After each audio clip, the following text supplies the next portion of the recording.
Hey guys, hopefully आप लोग जो है मस्ती कर रहे होंगे कॉन्सेप्चुअल लर्निंग के साथ, राइट। आइए देखते हैं आज कोई एग्जांपल जो है वो यानी न्यूमेरिकल क्वेश्चन जो है प्रैक्टिकल जो है फर्स्ट का बी, यानी हम लोग वो क्या अभी सॉल्व करने वाले हैं। क्वेश्चन नंबर 1 का बी देखेंगे, राइट। देखो सबसे पहला क्या है वो क्वेश्चन जो है आपका कि परचेज गुड्स फ्रॉम सत्यम। आपने गुड्स किससे परचेज किया? सत्यम से। Hence cash is not mention in the transaction, that means transaction has been done in वो transaction has been done on credit. इसका मतलब हुआ ये उधार में परचेज और सेल्स हुआ है। तो एंट्री क्या बनेगा? हुआ एंट्री जो होगा आपका परचेज अकाउंट डेबिट और to Satyam's account, to Satyam's account. Amount जो है 50,000 और 50,000 being goods purchased from Satyam on credit.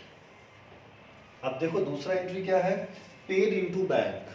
अब देखो बैंक को जब भी पेमेंट करोगे हुआ तो bank personal debit the receiver, यानी बैंक क्या है? रिसीवर है, और कैश आपका real, credit what goes out. Hence entry क्या बना? बैंक अकाउंट डेबिट और टू कैश अकाउंट। हुआ ये डेट जो है आपका पहला ये हुआ, दूसरा ये है being cash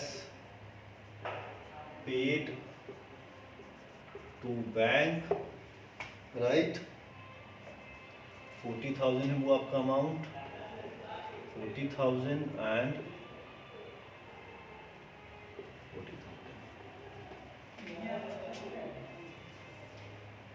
being cash paid into bank.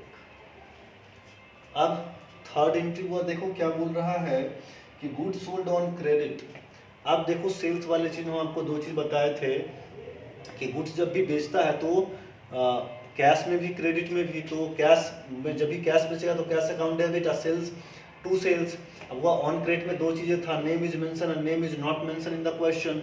Hence अगर आप इस चीज को देखोगे क्या बोल रहा है कि गुड सोल्ड ऑन क्रेडिट, और वह किसी का नाम मेंशन नहीं करेगा। तो ये सेकंड वाले लाइन को सेटिस्फाई किया, जहां पे क्या था हुआ कि when name is not mention in the question, उस समय आप क्या लिखते थे याद है? होपफुली आपको याद होना चाहिए, डेटर्स लिखते थे। तो वह यहाँ पे एंट्री क्या बनेगा इस तीसरा का कि debtors account debit, debtors account debit to sales account होगा, being goods sold on credit. अब वो अमाउंट कितना है? 20,000 रुपया,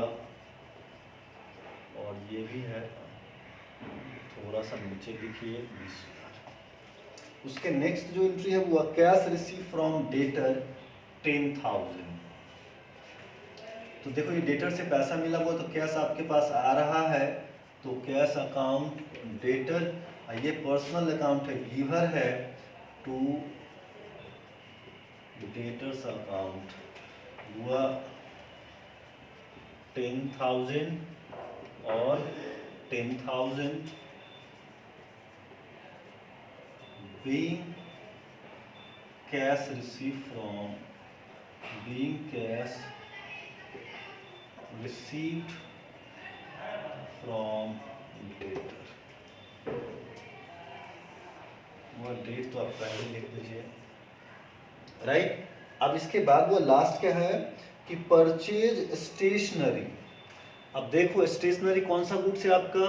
हेंस वो स्टिल परचेज जो है आपका, सॉरी स्टेशनरी जो है आपका नॉन ट्रेडिंग गुड्स है, और नॉन ट्रेडिंग गुड्स में परचेज से लिखो क्या?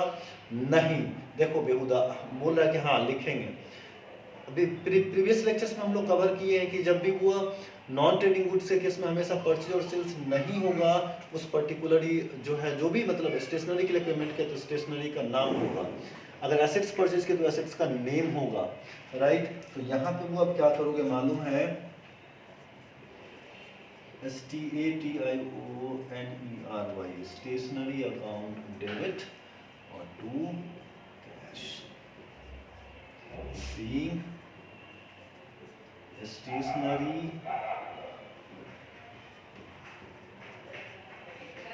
Purchase for cash.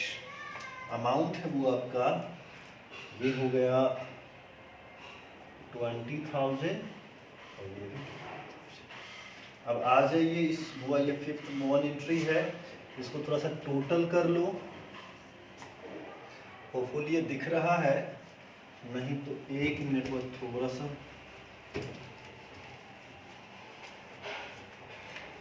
हुआ। ये एंट्री आपका हो गया। आप यहाँ पे टोटल कर लीजिए।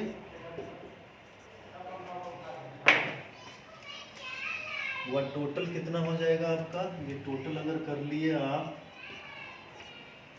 तो देखो 50, 40, 90, 90 और 20, 1,10,000, 1,20,000 और 1,40,000, यानी टोटल जोड़ जो है वो 1,40,000। कैसे हुआ 1,40,000 कैसे आ रहा है, ये हुआ। ये स्टेशनरी कितना परचेज किया है, देखिए तो स्टेशनरी परचेज स्टेशनरी 20,000, राइट।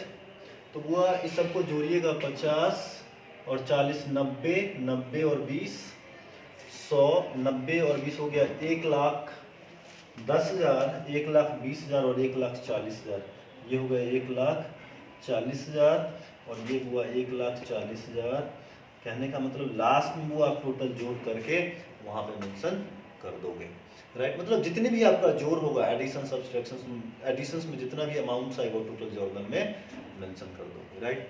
और वो हम लोग जो नेक्स्ट क्वेश्चंस है अब जो है अगले लेक्चर्स में कंप्लीट करेंगे, राइट। और उस समय वो कोई भी फॉर्मेट्स नहीं होगा, आप लोग बट आप लोग सारे क्वेश्चंस को फॉर्मेट में और ऐड करके ही बनाओगे। चलो guys, have a nice day, bye bye.